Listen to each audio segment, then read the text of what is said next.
नमस्कार मित्रों, मैं हूं आशुतोष और मैं लेके आया हूं वायु डॉट टीवी का एक स्पेशल प्रयास Valentine day special my country my Valentine.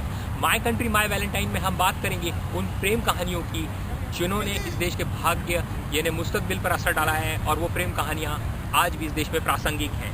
और बाद में हम बात करेंगे एक अति विशिष्ट प्रेम कहानी की जिसके कारण हम खुद को सुरक्षित या महसूस करते हैं और गर्व से सिर उठा के जी सकते हैं। सबसे पहले विशिष्ट प्रेम कहानियों में राजीव गांधी और सोनिया गांधी की प्रेम कहानी।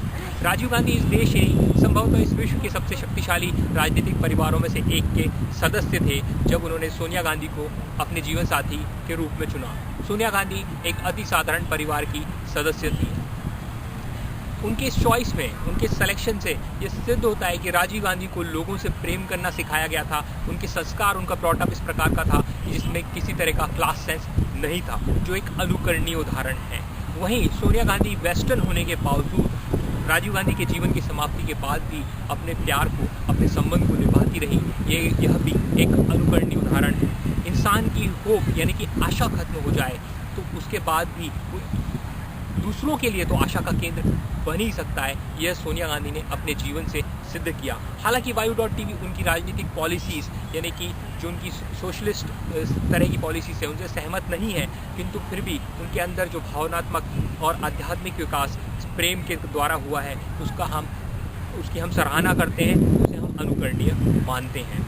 हम दूसरी प्रेम कहानी की बात करते हैं, वह है शाहरुख खान और गौरी खान की प्रेम कहानी की। 7 साल के इंतजार के बाद गौरी खान शाहरुख खान से शादी करने के लिए राज़ी हुई। ये 2 धर्मों का मिलन था, 2 संस्कृतियों का मिलन था और इसको शाहरुख खान और गौरी खान ने आज तक निभा के रखा है। यह भी काबिल तारीफ बात है क्योंकि उनके समानांतर जो उनके समकालीन एक्टर्स हैं उनमें से अधिकांश लोग अपना विवाह जो है वो तोड़ चुके हैं या किसी ने विवाह ही नहीं किया है। ऐसे में एक आदर्श भारतीय परिवार, एक आदर्श पिता, एक आदर्श पत्नी की भूमिका निभाते हुए शाहरुख खान इस ग्लोबलाइजेशन के ज़माने में जहाँ किसी भी चीज़ की गारंटी नहीं है और हर चीज़ इतनी ज़्यादा पासपोर्ट की तरह है, अपने परिवार को बनाए हुए हैं, अपने संबंध को बनाए रखे हैं। ये देश के लिए, देश के युवाओं के लिए एक आदर्श उदाहरण है। तीसरी प्रेम कहानी की बात करते हैं हम नरेंद्र मोदी और यशोदाबेन की प्रेम कहानी की। कुछ लोग इसे विवादास्पद मान सकते हैं, कंट्रोवर्शियल मान सकते हैं, लेकिन वायु डॉट टीवी का देखने का एक अपना नज़रिया है। हमें मानते हैं कि यशोदाबेन यदि नरेंद्र मोदी को फ्रीडम नहीं देती तो आज इस देश को इतना बड़ा राजनेता नहीं मिलता।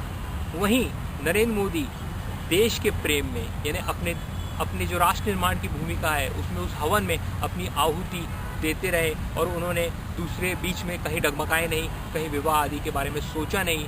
यानी दोनों ही अपनी अपनी जगह क्लियर रहे, दोनों ही अपनी अपनी जगह मजबूत रहे। यशोदाबेन के अंदर प्रतीक्षा का भाव था और नरेंद्र मोदी के अंदर कुछ कर गुजरने की इच्छा थी और दोनों ने यह अपना अपना कार्य निभाया। हाँ, वायु डॉट टीवी ये ज़रूर उम्मीद करेगा कि जब नरेंद्र मोदी इस देश के प्रधानमंत्री बने तो यशोदाबेन इस देश में प्रधानमंत्री निवास में हमें दिखाई दें। एक और प्रेम कहानी है अरविंद केजरीवाल और सुनीता केजरीवाल की प्रेम कहानी। अरविंद केजरीवाल और सुनीता केजरीवाल जब दोनों मिले तो दोनों इनकम टैक्स अधिकारी के रूप में प्रशिक्षण ले रहे थे। ऐसे में लाजमी है कि सुनीता चाहती कि उनके पति अब अपनी जो जॉब है, अपनी नौकरी है, उसी में प्रगति करें और दोनों साथ में काम करें।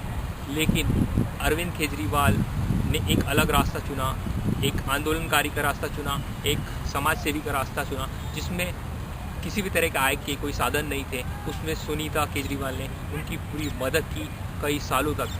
शायद उन्होंने सपने में भी नहीं सोचा होगा कि अरविंद केजरीवाल एक दिन दिल्ली के मुख्यमंत्री बनेंगे। यदि सुनीता केजरीवाल ये सेक्रीफाइस नहीं करती तो इस शहर को, दिल्ली को, इस देश के एक राज्य को अभी तक का ईमानदार मुख्यमंत्री नहीं मिलता। और अंत में इस देश की सबसे बड़ी प्रेम कहानी की मैं बात करता हूँ एक अति विशिष्ट प्रेम कहानी की। जी हाँ, इस देश की सबसे बड़ी प्रेम कहानी की। वो प्रेम कहानी है मेरे पीछे स्मारक इंडिया गेट पे जिन लोगों के नाम खुदे हुए हैं, उन लोगों की प्रेम कहानी। उन्होंने मोहब्बत की अपने देश से, अपने मुल्क से।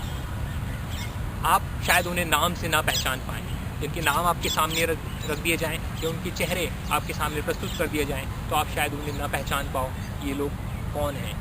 लेकिन फिर भी वो इस देश के सबसे अति विशिष्ट लोग हैं क्योंकि उन्होंने अपने देश से प्रेम किया, देश के लिए अपने प्राणों की कुर्बानी दी। उनकी एक ही पहचान है, इस देश की आर्मी की यूनिफॉर्म, इस देश की सेना की यूनिफॉर्म और गर्वीले चेहरे। आपको अभी इस देश की विशिष्ट और अति विशिष्ट प्रेम कहानियों के बारे में बताया। जैसे ही हम वैलेंटाइन डे का नाम सुनते हैं तो हमारे दिमाग में गिफ्ट्स और पार्टीज का नज़ारा आ जाता है। माना कि गिफ्ट्स और पार्टीज जिंदगी का एक हिस्सा है, जीवन का एक अंश है, लेकिन जीवन का उद्देश्य सिर्फ शरीर को हाई देना नहीं, चेतना को उच्च स्तर तक ले जाना है। आप खुद सोचिए, इनमें से आपकी प्रेम कहानी कौन सी है?